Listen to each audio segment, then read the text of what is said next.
Freedcon FX Pro. Meron tayong dalawang sample dito.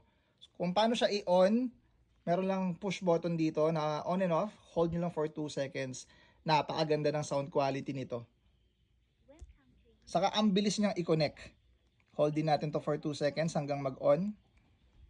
Ayan, naka-on na yung dalawang unit natin.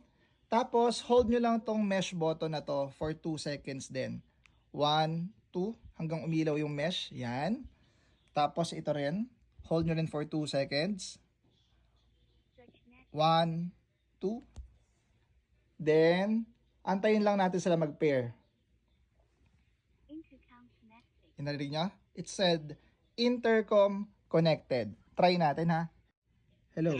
Hello. Yan na. Connected na sila.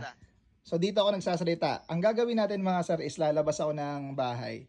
Iwan ko tong isang unit dito sa kwarto. Tapos